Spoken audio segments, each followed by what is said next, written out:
오늘 역시 분량이 많아서 도입 부분 예화는 생략합니다. 지난 시간 우리는 대제사장에게 신문을 받으셨던 예수님과 그 장소까지 따라갔던 베드로의 3번에 걸친 부인에 대해 함께 나눴습니다. 그 사건은 단순히 겁에 질려서 스승을 부인하고 베드로가 이렇게 비겁한 놈이었다라는 것을 들춰내므로 그것을 반면교사 삼아서 우리는 어떤 상황 속에 있다 하더라도 주님을 시인해야 한다라는 식의 교훈을 담았던 사건이 아니었지요. 베드로는 그리스도이시고 살아계신 하나님의 아들이신 예수님께서 상황을 반전시키고 이스라엘의 독립을 위한 민중봉기를 일으키시는 그 순간 자신 역시 그 독립운동에 한 목숨 던져넣기 위해서 그 자리까지 쫓아갔던 것이었고, 그렇게 나의 열심과 행위로 주님이 하시는 일을 돕겠다고 나서는 것을 성경이 주님을 부인하는 것이라고 규정한다 그랬습니다. 그게 왜 주님을 부인하는 것입니까?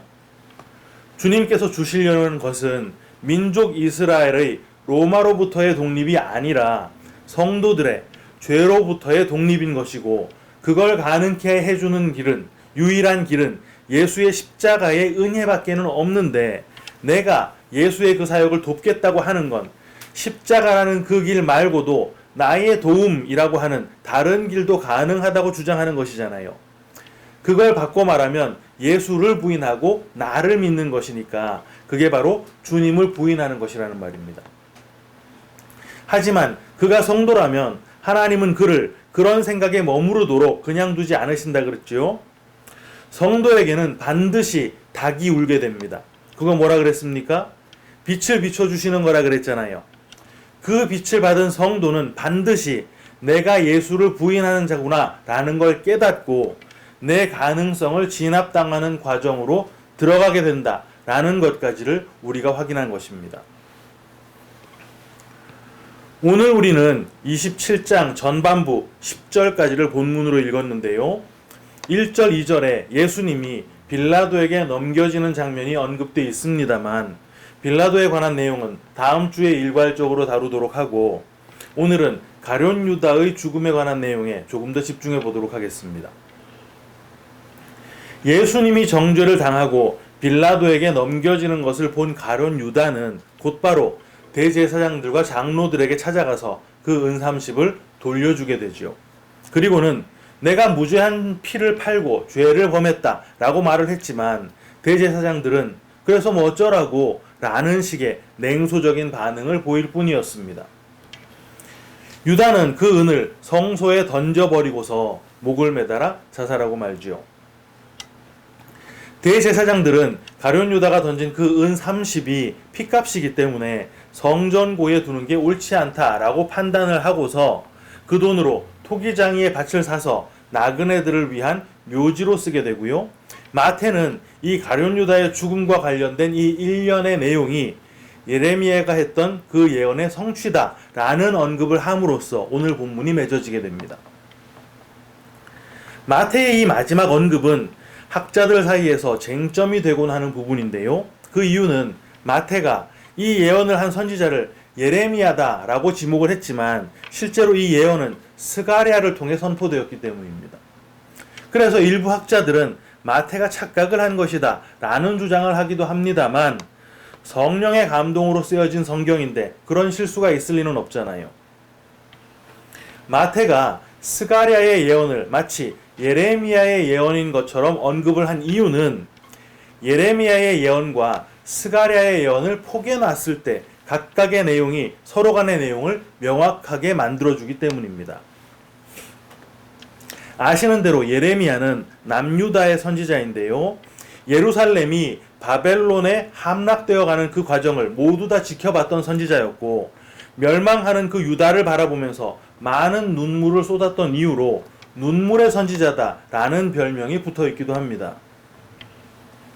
토기장이에 대해서 예레미야가 언급한 곳은 예레미야 18장에 나오는데요. 그런데 17장부터 봐야 그 이해가 좀 쉬워져서 17장 내용의 일부분을 소개하자면 이렇습니다. 하나님께서 남유다의 죄를 지목하시면서 징계를 말씀하고 계시던 중에 이런 말씀을 하시는데요. 5절 읽어드립니다. 여호와께서 이와 같이 말씀하시니라. 무릇 사람을 믿으며 육신으로 그의 힘을 삼고 마음이 여호와에게서 떠난 그 사람은 저주를 받을 것이라. 그리고 7절에는 이런 말씀을 하시죠. 그러나 무릇 여호와를 의지하며 여호와를 의뢰하는 그 사람은 복을 받을 것이라. 네, 하나님과 유다 사이에 언약이 맺어지는 장면입니다. 구약 내내 이런 언약 체결이 있어 왔고 지금 또다시 저주와 복을 놓고서 그 언약이 반복되고 있는 거예요. 17장의 말미까지 내려가면 그 언약이 안식일을 거룩하게 지켜라 라는 내용으로 명령이 반복되는데요. 만약 안식일에 짐을 진 상태로 성문으로 들어오지 않고 아무 일도 안 하면, 그래서 안식일을 거룩하게 잘 지켜내면 예루살렘은 영원할 것이고, 안식일에 너희가 만약 짐을 지고 예루살렘 문으로 들어오면 성문에 불을 놔서 그 불이 영원히 꺼지지 않게 하겠다라는 내용으로 17장이 마무리가 됩니다. 유다가 이거 지켰을까요? 혹 안 지켰을까요? 당연히 지켰습니다. 그들은 율법을 늘 온전하게 지켜내던 사람들이었으니까. 하지만 하나님은 그들이 지켜낸 것을 인정해주지 않으셨어요. 왜? 명령 자체를 오해해서 잘못된 방법으로 지켰기 때문에. 안식일에 짐을 지고 성문으로 들어오면 그건 율법을 범한 거다라고 할 때 신약을 가진 우리들은 하나님의 참뜻을 알잖아요. 그거 뭡니까? 율법이라고 하는 짐을 지고 있는 상태라면 그건 안식이 아닌 거니까 율법에서 자유케 된 자라야 참 안식을 얻는 것이다 라는 뜻입니다. 그런데 유다의 백성들은 안식일에 그냥 등짝에 짐 안 지고 가방 안 메고 뭐 이런 걸로 율법을 준행했다라고 생각하고 있었으니 그 자체가 율법에 매여 있는 것이었단 말입니다. 그러니까 그건 안식을 하지 못한 것이고 그게 바로 안식을 범한 것, 다른 말로 안식일을 거룩하게 지켜내지 못한 것이라는 말을 하는 거예요. 거기에 토기장이의 이야기가 따라붙습니다. 18장인데요. 하나님께서 예레미야를 토기장이의 집으로 보내십니다. 예레미야는 거기서 토기장이가 토기를 만들다가 토기의 모양이 마음에 들지 않거나 하면 그걸 뭉개서 다시 만드는 걸 보게 되죠. 그때 하나님께서 예레미야에게 이렇게 말씀을 하시는데요. 예레미야 18장 6절. 여호와의 말씀이니라 이스라엘 족속아 이 토기장이가 하는 것 같이 내가 능히 너희에게 행하지 못하겠느냐? 이스라엘 족속아 진흙이 토기장이의 손에 있음 같이 너희가 내 손에 있느니라. 네, 이렇게 진흙이 토기장이의 손에 있는 것과 이스라엘이 하나님의 손에 있는 것을 동일선상에 놓고 있습니다. 그러니까 하나님께서 하나님 마음대로 할 수 있다라는 말씀을 하는 것이겠죠. 그런데 거기에 곧바로 이런 내용이 이어집니다. 내가 만약 어떤 나라를 멸망시킬 생각을 하고 있었는데 걔네들이 만약에 악에서 돌이키면 그 멸망시키려고 했던 뜻을 나도 돌이킬 것이고, 내가 만약 어떤 나라를 막강하게 일으켜 세워줄 생각을 하고 있었는데 걔네들이 악을 행하면 내가 걔네들한테 복 주려고 했던 거 없었던 걸로 할 거야. 잘하면 복 받고 못하면 망하는 거, 앞서 17장에서 언약이 체결되던 장면과 동일한 내용이잖아요.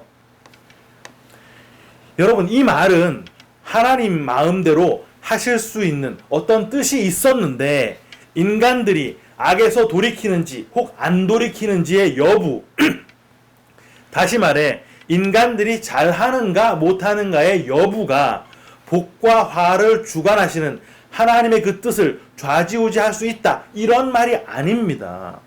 그렇게 되면 그건 하나님 마음대로가 아니잖아요.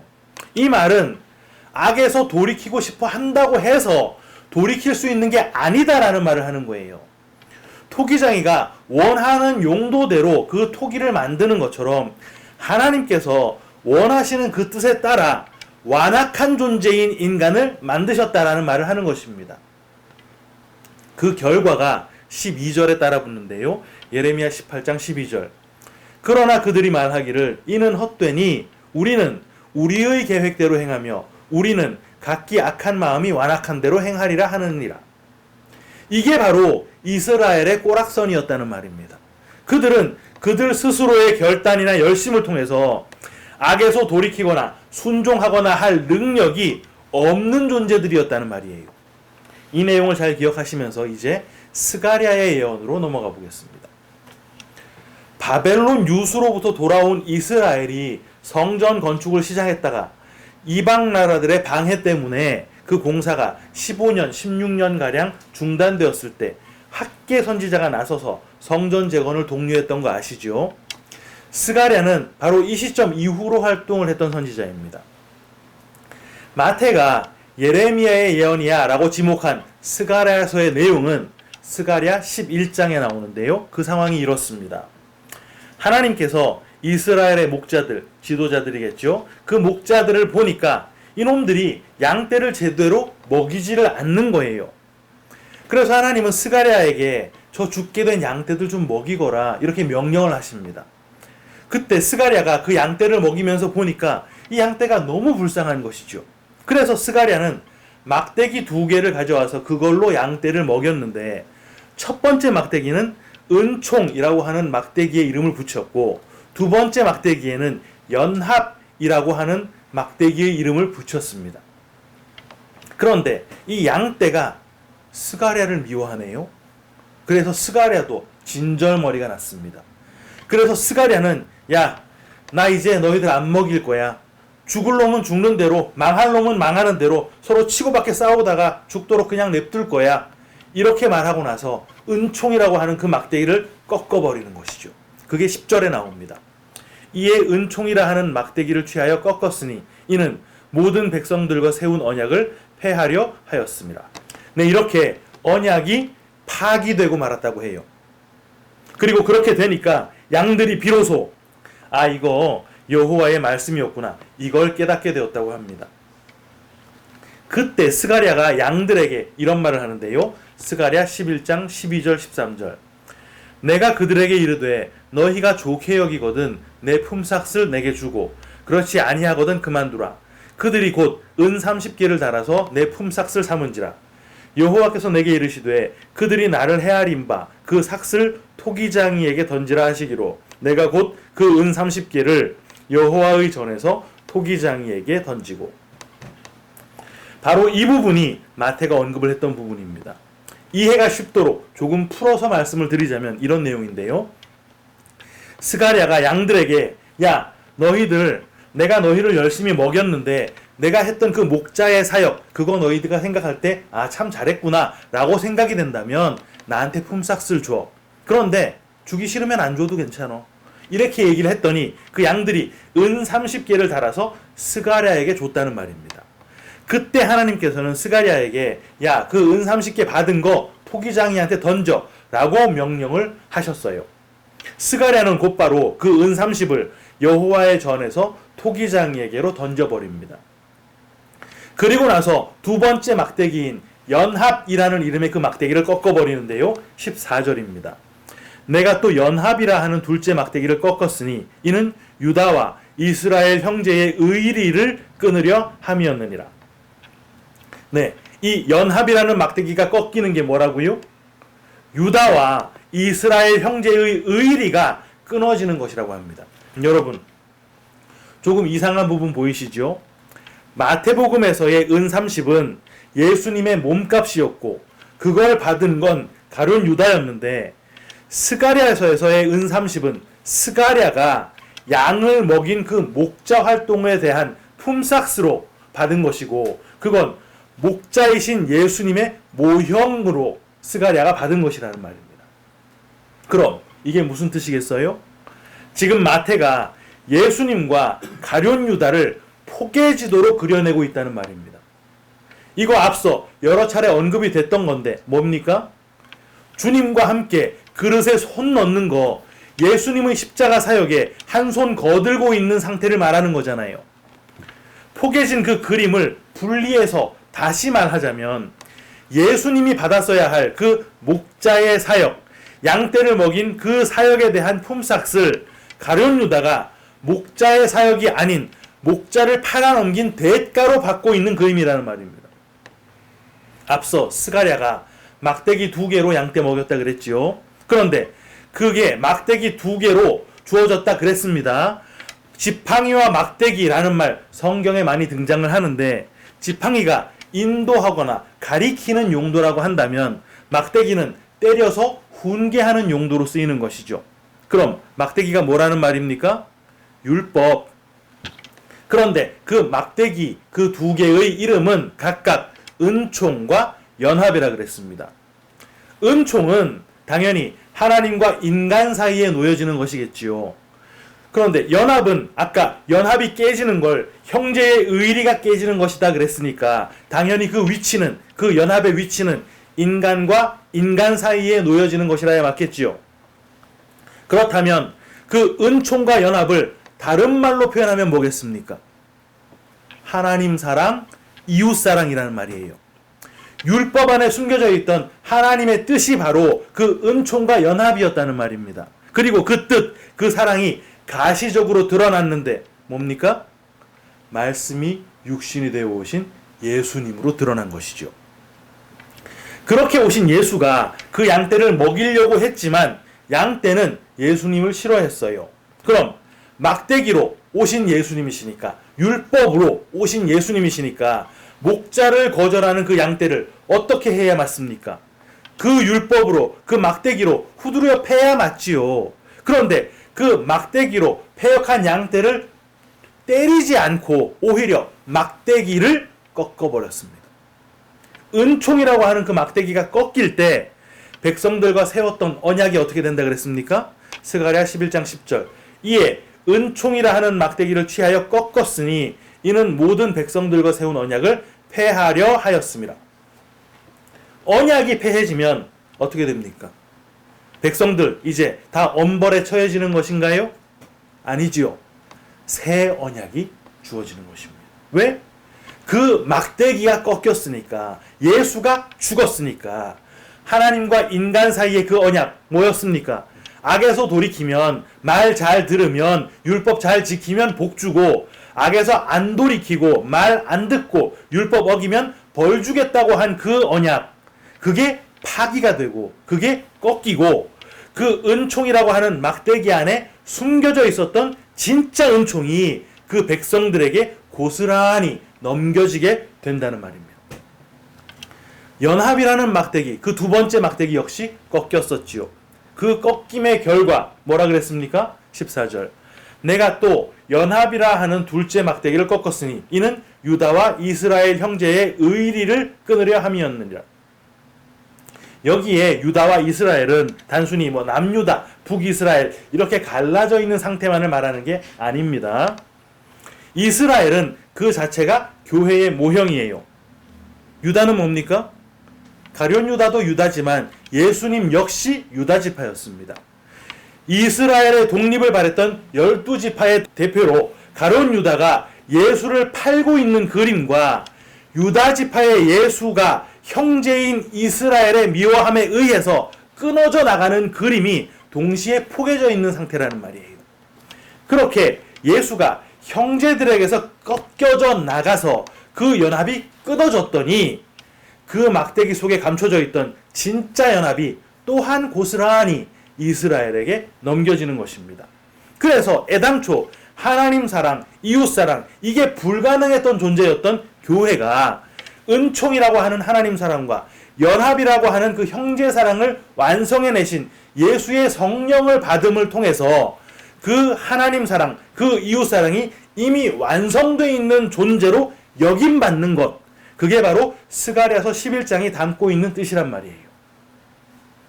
불량상 값을 왜 성전고에 넣어두면 안 되는 것인지, 왜 토기장이에 밭을 사는 것인지 등에 대해서는 다음 주에 추가로 나누기로 하겠습니다. 사랑하는 키퍼스 처치 성도 여러분, 그 은 30을 챙겼던 가룟 유다처럼 우리 역시 그 은 30을 가로채던 존재였습니다. 그 은 30은 애당초 예수님이 받으셨어야 할 목자의 삭시였지만 유다가 그걸 예수라는 존재의 용도의 대가로 받은 것이었잖아요. 은 30은 남자 노예 한 명의 몸값입니다. 그러니까 그 값을 쳐준 대제사장들이나 그걸 받은 유다가 예수를 어떤 용도로 여겼던 것인지가 보이시죠? 내가 원하는 걸 내 뜻에 따라 수행해내는 노예 정도로 여겼다는 말입니다. 이거 뭡니까? 내 바램을 채워주는 존재라는 말이잖아요. 내 바램, 내 욕망, 내 탐심, 그거 왜 생겼습니까? 선악과를 따먹고 율법을 가졌기 때문에 생긴 것입니다. 참 목자이신 하나님을 잃어버렸기 때문에 내가 바라는 게 생겼다는 말이에요. 여호와가 나의 목자였을 때는 나에게 부족함이 없었는데, 그게 시편 기자의 고백이지 않습니까? 그때는 바라는 게 없었는데, 즉 탐심이 없었는데 내 스스로 주인이 되고 내 스스로가 목자가 되었더니 온통 부족하고 온통 바라는 거 투성이고 온통 탐심입니다. 이게 뭡니까? 율법에 매인 것이죠. 우리가 바로 그 탐심을 채우려고 예수님을 따랐고 예수님을 믿었고 예수님을 섬겼었단 말입니다. 바로 그것이 선악과를 따먹은 모든 인간들이 나면서부터 갖고 나오는 본성이란 말이에요. 제자건 성도건 버려질 자들이건 그게 누구이건 간에 그 본성이 모두에게 가득 들어차 있는 것입니다. 그리고 그 대표인 가룟 유다, 저 나쁜 놈, 가룟 유다 스승을 팔아넘긴 나쁜 놈, 그런 거 아닙니다. 그게 바로 우리란 말이에요. 가룟 유다인 우리, 율법에 매인 우리가 형제에게서 끊겨져 나갔어야 할 바로 그 자리에서 연합이라고 하는 이름의 막대기였던 예수가 꺾여버리시고, 그때 그 꺾여짐 덕분에 함께 그릇에 손 놓는 자였던 가룟 유다, 바로 그 율법, 바로 그 우리의 탐심이 멸해지는 거예요. 그리고 꺾였던 그 연합, 예수는 그리스도로 다시 살아나서, 머리로 다시 살아나서 그 형제, 그 이스라엘, 교회라고 하는 몸, 우리와 합쳐지시고 새 사람이 이루어지는 것입니다. 이거면 되는 거예요. 왜? 목자이신 예수가 머리로 등극하시는 거니까. 여호와가 내 목자가 되면 부족함 없다 그랬잖아요. 물론 여전히 우리 안에 탐심이 들끓고 있지만 이미 머리로 등극하신 그리스도께서 마침내 우리를 부족함이 없는 상태, 탐심이 없는 상태, 율법에서 노임받아 진리로 자유케 되는 그 상태가 되도록 기필코 완성해내실 것이다 라는 것을 믿고 오늘도 성도의 그 행진을 이어나가는 우리 모두가 다 되시기를 주님의 이름으로 축원합니다. 아멘.